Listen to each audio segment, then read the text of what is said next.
number 3က linearization linear ဆိုတာမြင်းပြောက်လေနော်linearization ဆိုတာကမြင်းပြောက်ပြုလို့ရှင်ဘာအောင်မြင်းပြောက်ပြုလို့မှာလဲမြင်းကွေးတစ်ခုပေါ့နော်ကွေးနေတဲ့ကြိုတစ်ချောင်းဒီမှာပေါ့နော်မြင်းကွေးတစ်ချောင်းသူ့ကို graph ဆက်လို့ရှိရင်ဒါ function f(x) graph နော်အဲ့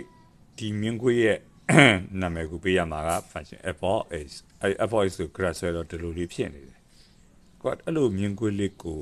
နော် linearization လုပ်ချင်တယ်ဆိုတာကမြင်းပြောက်လုပ်ချင်တာဒီမြင်းကွေးလေးကိုမြင်းပြောက်လေးလေးနဲ့ဒီလိုလေးလုပ်လိုက်ချင်တယ်နော်အဲ့လိုလေးလုပ်လိုက်တဲ့အခါကျတော့ဒီကောင်လေးကဒီလိုမြင်းပြောက်လေးဖြစ်သွားတယ်ဆိုပါစို့နော်အဲ့ဖြစ်သွားတဲ့မြင်းပြောက်လေးကိုကျတော့သူကသူ့ကို log(a) ဆိုပြီးတော့နာမည်ပေးရမယ်နော်မူရင်းမြင်းကွေးရဲ့ function က f(x) နော်သူ့ကိုမြင်းပြောက်လေးလုပ်လိုက်တဲ့အခါမှာဒီလိုလေးဖြစ်သွားတယ်အဲ့ဒါကိုကျတော့ log(a) ဆိုပြီးတော့အမည်ပေးလိုက်မယ်နော်သူဒီမှာဟိုက်မှာရှိတဲ့ဒီမှာရှိသောအမှတ်ကို x တန်ဖိုးကို a လို့ထားလိုက်မယ်နော်ဒီပုံစံလေးရှိတယ်ပေါ့ဒါကအမှန်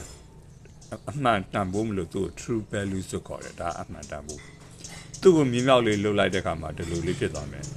ဒါကကြတော့သူ့ရဲ့အမှန်မဟုတ်ဘူးနော်ဒီမြင်းကွေးကိုမြင်းမြောက်ပြုတ်လှုပ်လိုက်တဲ့တန်ဖိုးသူ့ကို approximate value ဆိုခေါ်တယ်နော် approximate value ဆိုတာအနိစ္စဆုံးတန်ဖိုးပေါ့နော်အနိစ္စဆုံးတန်ဖိုးသူ့ရဲ့ဒီမြင်းကွေးလေးကိုဒီလိုမြင်းပြောက်လေးလှုပ်လိုက်တဲ့အခါမှာနော်ဒီတန်ဖိုးကဒီဖြစ်လာတဲ့မြင်းပြောက်ကို approximate values log(x) ဆိုခေါ်ပြီးတော့မူရင်း function ကိုကြတော့ဒီ f(x) ကိုကြတော့သူ့ကြ true values လို့ခေါ်တယ်ဒီမူရင်းနဲ့နော် true နဲ့ဒီ approximate တဲ့ဂျာမှာကွာဟာချက်ကလေးကအနည်းငယ်ရှိမှာပေါ့နော်အဲ့ခြားနာချက်ကလေးကို error လို့သုံးမယ်နော်သူတို့ဂျာမှာရှိနေတဲ့နော်အမှားလေးပေါ့နော်ခြားနာချက်ကလေးတခုတော့ရှိမယ်အယူဆုံးပုံစံလေးထုတ်သွားတာပုံစံလေးဘယ်လိုထွက်သွားတာလဲလေးကိုရှင်းပြမယ်ပေါ့နော်အဓိကကတော့ထွက်သွားတာကိုသိချင်းမသိချင်းနဲ့သုံးရမယ့်ပုံစံလေးကိုသိဖို့တော့လိုတာပေါ့နော်အမှတ် x နော် x ရဲ့တန်ဖိုးဟိုက်အမှတ် a မှာနော်x ရဲ့တန်ဖိုး a မှတ်မှာဒီ opposite ရဲ့ tangent equation နော်ဒီ f(x) ဆိုတဲ့မြင်းကွေးရဲ့ tangent equation ကိုတို့ရှာကြည့်အောင်ဒါတဲ့တရားမြင်းကွေးအဲ့မြင်းကွေးကိုဖြတ်တဲ့ဒီကောင်သူ့ကိုမြင်းမြောက်လောက်ထားတဲ့ကောင်ဒီကောင်ဒါသည်သူ့ရဲ့ tangent မြင်းဖြစ်တာပေါ့နော် x ရဲ့တန်ဖိုး a မှာဖြတ်တော့ tangent မြင်းဖြစ်တယ်ဒီ tangent မြင်းရဲ့ equation ကိုတို့ရေးတဲ့အခါမှာ y minus y သည်နော် y minus y သည် equal to ဒါ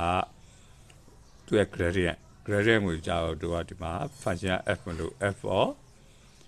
x ရဲ့တန်ဖိုးက a မလို့ဒီနာမှာgradient ဆို f prime of a လို့ရေးမယ်ဒါ gradient ပြီးရင် x minus x ဆိုတဲ့ဟာတို့အရင်သိခဲ့တဲ့ဟာလေးတွေယူလိုက်မယ်နော်အဲ့တော့ y minus ပေါ့နော်ဒီအောက်မှာရေးထားဆိုဒီမှာမြေးပြရှုပ်ကုန်ပဲအဲ့ y minus y သိy သိကဘယ်လောက်ရှိတော့ဆိုတော့ဒီမှာ f(x) ဆိုရင်ဒါထုံးစံတိုင်းလေး f(x) y equal to f(x) လေနော် y equal to f(x) မှာ x ရဲ့တန်ဖိုးစီက a မလို့ f(a) y တန်ဖိုးစီ f(a) ဖြစ်တယ် sorry prime နဲ့တွေ့သွားမှကြောက်လို့တော်တော်ဝါလိုက်မယ်နော် y သိဆိုတော့အဲ့သိတဲ့ y တန်ဖိုးစီ f(a) ဒါကြောင့် y minus f(a) နော်ဒီမှာ y minus f(a) ဖြစ်တယ်ပြီးသူ့ရဲ့gradient ကတော့ခုနပြရှင်းပြခဲ့ပြီเนาะ f prime တော့ x တန်ဖိုးက a မလို့ f prime တော့ a f prime တော့ a ထည့်လိုက်မယ်ပြီး x minus x တိတာ x ရဲ့တန်ဖိုးက a ဒါကြောင့်မလို့ x minus a ဆိုပြီးဒီပုံစံလေးထွက်သွားတယ်နော်အဲ့ထွက်သွားပြီဆိုလို့ရှိရင် y equal to ပုံစံလေးလို့ဒီကောင်ဟိုဘက်တော့ပို့လိုက်တယ်ဒီကောင်ဟိုဘက်ရောက်တော့အနှုတ်ကအပေါင်းဖြစ်တော့ y equal to f(a) plus f prime of a into x minus a လို့ဒီလိုလေးထွက်လာတယ် ဒီမှာ y ဆိုတာပါလေ y ဆိုတာဒီတက်ချင်းဒီမြင်းခွေးရဲ့တန်းချင်းမြင်လေနော်ဒီမြင်းခွေးရဲ့တန်းချင်းမျိုးတို့နာမည်ဘယ်လိုထားခဲ့ရတော့သူ့ရဲ့ approximate values LOX ဆိုထားခဲ့တာဒါကြောင့်အဲ့ဒီကောင်ဒီ y ဒီမြင်းခွေးရဲ့တန်းချင်း equation စီ LOX နဲ့အတူတူပဲဖြစ်တယ်ဒါကြောင့်မလို့ဒီ y နာမှာ LOX ထည့်လိုက်တယ်ဒီပုံစံဒီထွက်တယ်ဒီပုံစံဒီရဖို့ကအဓိကပါပဲနော်ဒီပုံစံလေးကိုရအောင်ချက်ထားပြီး LOX ဆိုတာဘာလဲ approximate values ဖြစ်ပါတယ်နော်ခန့်မှန်းတန်ဖိုးဖြစ်ပါတယ်နော်ချီကတ်ထားတဲ့တန်ဖိုးပေါ့နော် LOX ဖြစ်ပါတယ် F of A ဒီ y တန်ဖိုးဖြစ်ပါတယ် F of A ဒီကြီးပု္ပ္ပာပေးထားတဲ့ F of X ရဲ့နေရာမှာ A လေးထည့်လိုက်ရပါပဲနောက် F prime of A ဒီသူရဲ့ gradient ဖြစ်ပါတယ် F prime of A ကိုသိချင်တယ်ဆိုရင်လည်းဒီ F of X ကို differentiate လုပ်ပြီးတော့ X ရဲ့နေရာမှာ X တန်ဖိုး A ကိုထည့်လိုက်ရပါပဲနော်ပု္ပ္ပာမှာ2လို့ပေးထားတယ် F prime of 2ပေါ့ဒီနာမှာ2ပေါ့ဒီနာမှာလည်း2ပေါ့နောက်ကတော့သိပြီနော်ဒါလေးသိဖို့ပဲလိုတယ်အဲ့တော့ဒါလေးသိပြီဆိုလို့ရှိရင်သူက true value ဆိုတာကတော့ f of x ပါအဲ့ true values ကိုသိချင်တယ်ဆိုရင် f of x ရဲ့တန်ဖိုးပေးထားတာကိုထည့်လိုက်ရပါပဲ